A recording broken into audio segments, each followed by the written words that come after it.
Bon, Anne-Cécile, alors qu'est-ce que tu fais à Ludovia, toi?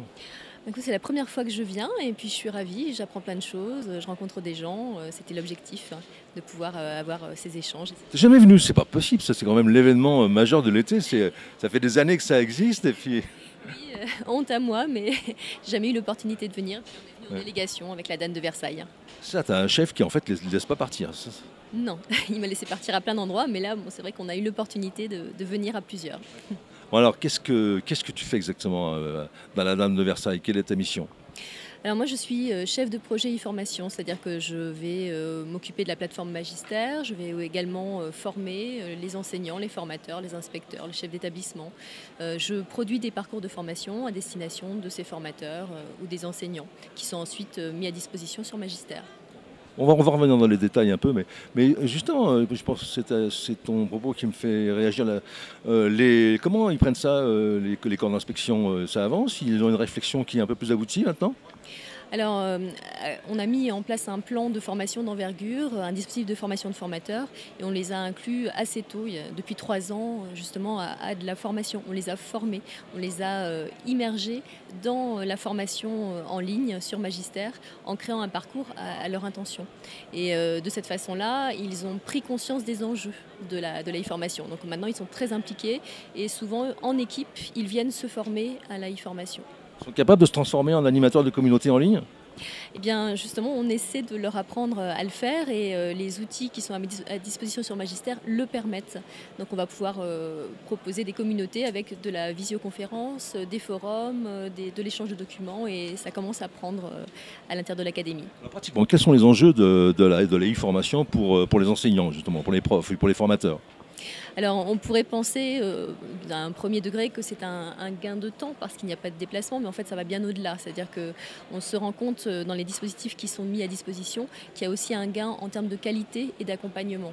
Parce que les parcours qui sont proposés aux enseignants vont aller plus loin dans la qualité des ressources qui sont proposées, mais on a également tout au long du parcours de formation, hein, sur un cycle de formation de 4 semaines par exemple, un formateur qui va pouvoir les accompagner depuis le début jusqu'à la fin et qui sera là pour les remotiver, les remobiliser si jamais on sent qu'ils décrochent ou tout simplement répondre à leurs questions, encourager l'animation d'une communauté d'enseignants avec des pairs qui vont pouvoir échanger, on va valoriser leurs compétences et eux-mêmes vont pouvoir se mettre à apporter aux membres du groupe qui est formé les apports dans leur discipline, dans les compétences qu'ils possèdent.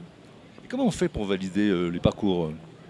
Alors pour valider un parcours, c'est toujours le formateur, hein. Il n'y a pas d'automatisation complète et on n'est pas dans de l'auto-formation. Donc c'est le formateur qui va accompagner son groupe et qui à la fin va déterminer que toutes les activités qui étaient nécessaires pour valider la formation ont été terminées. Donc par exemple, est-ce qu'il y a à un moment donné une ressource à produire, à déposer, à commenter? Est-ce qu'il y a contribution à un forum? Et tout ça, le formateur le suit dans le parcours et à la fin, il valide le suivi de... Ma question est innocente, mais est-ce que quelque part, quand un formateur ou quand son enseignant a terminé son parcours de formation et qu'il a réussi, est-ce que c'est quelque part, c'est marqué dans un carnet de formation ou dans un livret de formation? Alors, on a toute une réflexion, hein, au niveau de l'Académie de Versailles là-dessus. Et alors, à minima, on peut délivrer une attestation de formation terminée, de compétences, mais on essaie d'aller au-delà. C'est-à-dire qu'on va avoir dans e-prof, donc le suivi de gestion de carrière, la mention que la formation a été suivie. Mais ça, c'est basique, c'est-à-dire qu'on a le nombre d'heures et on n'a pas de valorisation de ces compétences. Donc, on est en train de travailler avec les inspecteurs de l'Académie sur une manière de rendre compte dans le parcours de l'enseignant de la plus-value que lui apporte cette formation. Et on essaie de mettre ça en parallèle avec toute la démarche de VAE, toute la démarche d'acquisition de compétences pour justement avoir une montée en carrière, un accompagnement par l'inspection, une valorisation de cette formation qui est suivie.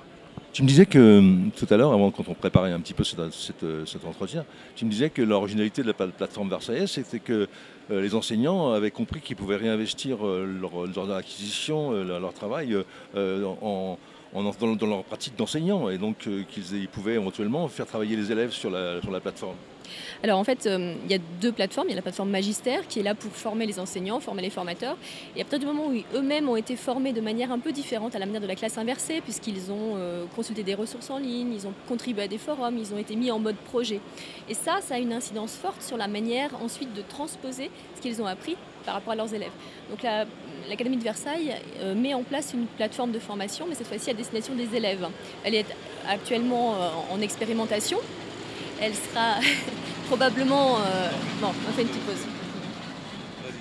Voilà, donc l'Académie de Versailles a mis à la disposition des enseignants une plateforme qui cette fois-ci va être à disposition des élèves. Donc c'est une plateforme qui s'appelle ELEA et qui va être plus largement diffusée dans un an, mais pour l'instant donc on est en stade d'expérimentation.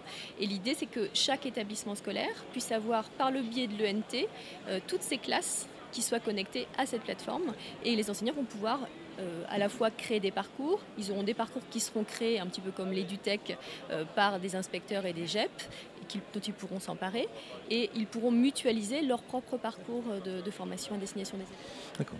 Merci beaucoup Anne-Cécile. Et bonne fin de Ludovia. Merci Michel.